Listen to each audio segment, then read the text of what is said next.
दिल्ली में पाकिस्तान टीवी दिखा सकते हैं? दिल्ली भारत का हिस्सा है, कश्मीर भी भारत का हिस्सा है ना, तो वहां पाकिस्तान टीवी कैसे चलाते थे? जिन्ना वाले नोट पाकिस्तान में कैसे चलते हैं? यहाँ तो गांधी जी वाले नोट चलते हैं। हम जो नोट इस्तेमाल करते हैं उसमें गांधी जी की तस्वीर बनी है। पाकिस्तान में, कश्मीर में जो नोट चलते थे उसमें जिन्ना की फोटो है।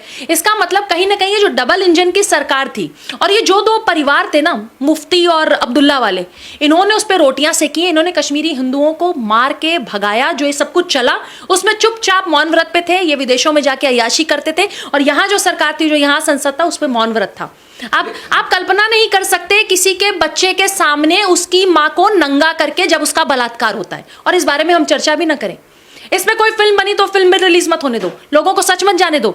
जिनकी हिम्मत है वो 19 जनवरी को जंतर मंतर पे जाया करें, जहां पे सारे कश्मीरी हिंदू इकट्ठा। जिस तरीके से अफगानिस्तान से बहुत सारे परिवार भारत भाग के आए, आज उनको शरण मिला, आज वो नौकरी कर रहे हैं, जगह जगह रह रहे हैं।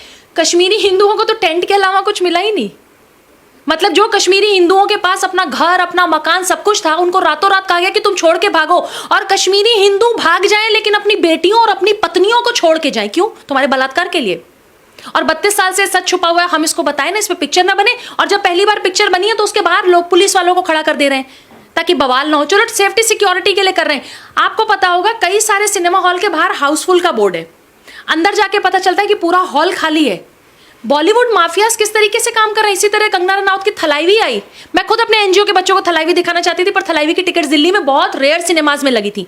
मैं खुद अपनी ऑफिस से अपने लोगों को सबको स्पॉन्सर करूंगी कि कश्मीर फाइल जरूर देखने जाएं। और जो लोग बहुत भाईचारे की बात करते हैं उनसे पूछा जाए कि कश्मीर में क्या कश्मीरी हिंदू जब वापस जाके रहेंगे तो उनको सेफ्टी सिक्योरिटी से वहां के भाईजान लोग रहने देंगे? ये बहुत बड़ा सवाल है। लेकिन मैम, ये जो बात आप कर रही हैं, प्रोपेगेंडा कह रहे हैं कि जो पूरी की पूरी मूवी आई, ये हिंदू कट्टरता को बढ़ाने की कोशिश की जा रही है, अल्पसंख्यकों को दबाने की कोशिश की जा रही है। जो बुद्धिजीवी है, एक सेकंड, कैसी बात कर रहे हैं आप? मुझे जरा बताइए। देश की आज़ादी के समय इस देश में 7 करोड़ मुसलमान थे। आज हमारे पास 30 करोड़ मुसलमान हैं। बहुत सारे मुसलमान बच्चों को मैं खुद पढ़ाती हूँ, लिखाती हूँ, बहुत सारे बच्चों को मैं स्पॉन्सर करती हूँ।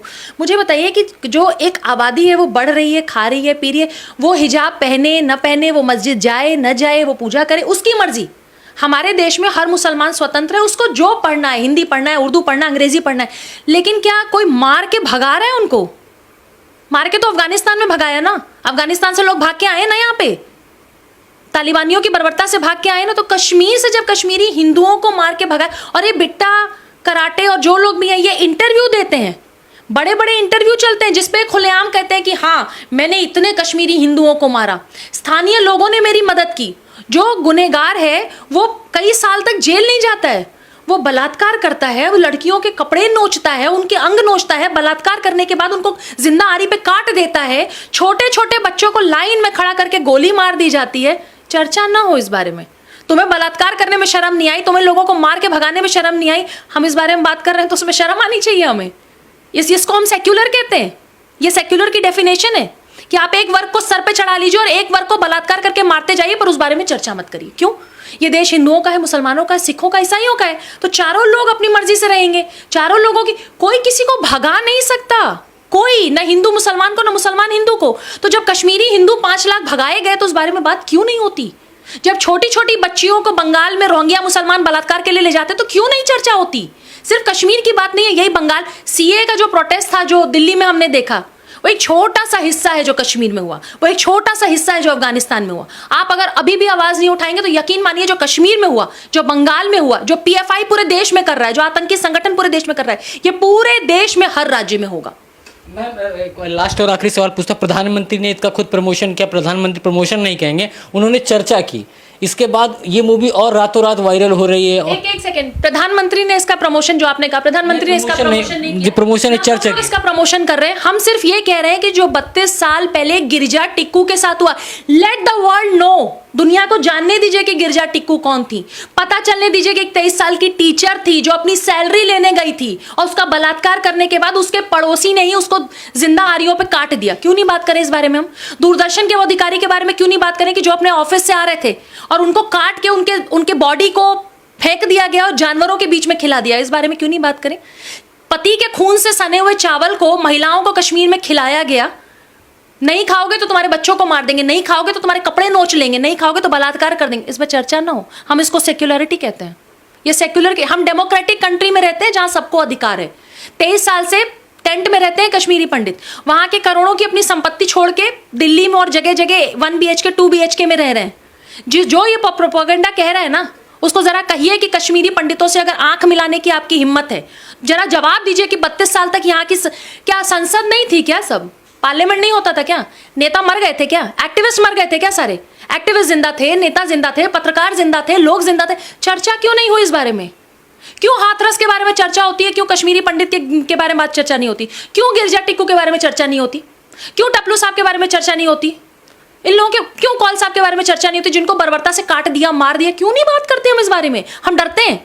और अगर जो मुंह खोलेगा आप ये कहेंगे कि नहीं नहीं देखो ये कट्टरता की बात करते हैं। अरे अफगानिस्तान से आए हुए मुसलमानों को भारत ने दिल से लगाया।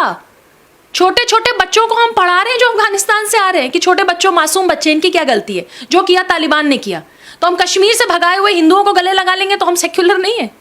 हम दोहरा मापदंड कर रहे हैं। लास्ट क्वेश्चन पूछता हूँ, 32 साल की बात हो रही है कि 32 साल से न्याय नहीं मिला। बॉलीवुड ने 32 साल में ऐसी फिल्में क्यों नहीं बनाई आपकी नज़र में? बॉलीवुड की हिम्मत, हैसियत, औकात तीनों नहीं है। अगर होती तो सुशांत सिंह राजपूत के केस में जिस तरीके से चुप हैं, आज तक ये चुप हैं।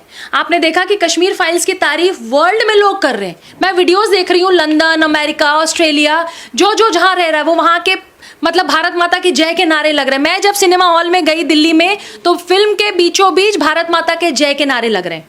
आप जिस देश में रहते हैं, जिस धरती पर रहते हैं, जो धरती हमारा बोझ सहती है वो हमारी माँ है। हम भारत माता की जय कहेंगे तो हम भाजपाई हो जाएंगे, संघी हो जाएंगे। मतलब जितने लोग देश की आज़ादी में लड़े थे 1947 से पहले, सारे संघी थे। जो जो देश के लिए, भारत माता के लिए अपनी जान दे गए, सब संघी थे। जो रानी लक्ष्मीबाई संघी थी क्या? वो भी भारत माता की जय करती। उन्होंने तो भारत माँ के लिए मतलब जान दे दी अपनी। भगत सिंह ने अपनी जान दे दी, फांसी पे लोगों को चढ़ा दिया गया। तो भारत में जो भी थे 1947 से पहले वो सबके सब क्या मतलब सब संघी थे, भाजपाई थे? कैसी बात आप लोग कर रहे हैं? मतलब 32 साल से अगर किसी सच को छुपाया गया, बॉलीवुड की हैसियत नहीं थी। Hats off. ये पिक्चर देखने के बाद एक चीज जरूर समझ में आई कि पूरे फिल्म में अनुपम खेर ने एक तख्ती हाथ में रखी थी जिसमें लिखा था कि अनुच्छेद 370 हटाओ, 35A हटाओ।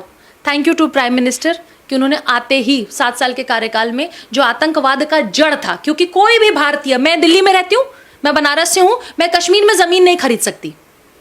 अरे भैया मेरा देश, मेरा राज्य, इतना खूबसूरत स्वर्ग कश्मीर, मैं वहां जमीन, मेरे पास पैसा होगा, मेरी हैसियत होगी तो मैं खरीदूंगी। मैं नहीं खरीद सकती थी क्योंकि अनुच्छेद 370 था। आपसे कश्मीर को पहले ही काट के रखा गया है। Thank you to prime minister जिन्होंने अनुच्छेद 370 हटाया और दिल्ली से लेके, कश्मीर से लेके और वहां तक के सारी चीजों को एक साथ जोड़ा। अब वो हमारा अभिन्न अंग है, हमेशा रहेगा। जिसको भी ये गलतफहमी है कश्मीर के बारे में, वो अब जवाब युवा खुद देंगे। और बदलता हुआ भारत आपको 2014 के बाद दिख रहा है, नहीं जिसको दिख रहा होगा वो सिनेमा हॉल्स में चला जाए, उसको बदलता हुआ भारत दिखेगा। इस समय हिजाब की बड़ी चर्चा हो रही है, हिजाब पे चर्चा हो रही है, कश्मीरी पंडितों पर चर्चा नहीं हो रही। अगर फारूक अब्दुल्ला की बात करें, उनके बेटे उमर अब्दुल्ला, वो कह रहे हैं कि हिजाब गलत तरीके से हटाया जा रहा। महबूबा मुफ्ती हैं, ओवैसी सब कश्मीर फाइल्स में नहीं बोल रहे। अब्दुल्ला और महबूबा मुफ्ती जैसे परिवारों ने तो रोटियां सेकी हैं कश्मीर में। केंद्र से जितना पैसा कश्मीर के लोगों के लिए, जो कश्मीर में हिंदू, मुसलमान, सिख, ईसाई जो भी रहते थे, जैन धर्म, उन सब लोगों के लिए, शिक्षा के लिए, नौकरी के लिए जितना पैसा आया, इन 2 परिवारों ने खाया उस पैसे को। अनुच्छेद 370 के बाद इनकी दुकान हो गई बंद। अब्दुल्ला साहब ने कल एक ट्वीट किया जिसमें उन्होंने कहा है कि हिजाब जो है हटाना वो महिलाओं का राइट है। आप कौन से स्कूल में गए हैं जहाँ पे स्कूल यूनिफॉर्म नहीं चलती? मैं तो जिस स्कूल में पढ़ी हूँ बचपन से लेके आज तक, वहाँ यूनिफॉर्म होती थी। स्कूल यूनिफॉर्म, स्कूल्स में यूनिफॉर्म क्यों रखे जाते हैं? क्योंकि स्कूल में जितने बच्चे पढ़ते हैं वो सब वही यूनिफॉर्म पहन के आए, तो कोई गरीब अमीर न लगे, कोई धर्म जाति का भेद न लगे। एक ही सफ़ेद शर्ट और जो भी नीचे यूनिफॉर्म होती है वो सब बच्चे पहन के आते हैं। स्कूल यूनिफॉर्म से चलेगा। आप आज कह दीजिए कि स्कूल में आप हिजाब पहन के आइए, कल कह दीजिए बुर्का पहन के आइए। हिंदू बच्चे कहेंगे जी मैं तो राम नामी दुपट्टा पहन के जाऊंगा। सिख बच्चे कहेंगे कि मैं अपने वेशभूषा में आऊंगा। ईसाई कहेंगे मैं तो अपनी वेशभूषा में। तो यूनिफॉर्म का क्या मतलब रहा? तो यूनिफॉर्म हटा देना, भारत सरकार पूरे देश भर से यूनिफॉर्म हटा दे और कह दे कि तुम अपने अपने धर्म का प्रचार करो स्कूलों में। स्कूल धर्म का प्रचार के लिए, क्या धर्म का प्रचार करना तो मंदिर जाइए, मस्जिद जाइए। गुरुद्वारे जाइए, चर्च जाइए, स्कूल सिर्फ पढ़ने आइए, राजनीति मत करिए। और हिजाब से और किसी भी ऐसे चीज़ों से वुमेन राइट्स की बात मत करिए। अब्दुल्ला साहब की हिम्मत हैसियत नहीं थी कि जब तालिबानी जो है अफगानिस्तान में काटते मारते तब वहाँ नहीं बोलते, तब उन मुसलमान बच्चियों को जब काट दिया जाता है, मार दिया जाता है, तब वहाँ बोलने नहीं आते। ये वो लोग हैं जिन्होंने अनुच्छेद 370 के अंडर में पूरे कश्मीर का पैसा खाया है। ये वो लोग हैं जो 5 लाख कश्मीरी हिंदुओं को भगाने का श्रेय जिनको जाता है। ये डबल इंजन की सरकार जो वहाँ थी, इन्होंने उनको भगाया है। मैं तो कहती हूँ कि इनकी प्रॉपर्टी सीज करनी चाहिए। इन्होंने जितना जनता का पैसा खाया वो सारी प्रॉपर्टी सीज हो और 5 लाख हिंदुओं में बांट दी जाए प्रॉपर्टी, क्योंकि हिंदुओं की प्रॉपर्टी तो ये जिहादी लेके बैठे हुए हैं वहां पे। बागान किसी और के, जमीन किसी और का, घर किसी और का, रह कोई और रहा है। मतलब पेपरों पे नाम बाप दादाओं का है, रह कोई और रहा है। कैसे भाई? केंद्र सरकार से भी कहूंगी कि ये कश्मीर फाइल्स आने के बाद ये अच्छा समय है जब आप वहां पे जो कश्मीरी हिंदुओं हैं आप उनको बसाइए, उनकी प्रॉपर्टीज, जिसका जो अधिकार है उसको दीजिए ना। जिसने जिस आंगन में अपने पिता के साथ, अपनी माँ के साथ वो खिड़की, वो आंगन, वो घर, आप उनका वापस करिए, तब मानेंगे कि हाँ, मतलब हमें उम्मीदें भी है। देखिए, हमें उम्मीदें भी हैं सेंट्रल गवर्नमेंट से।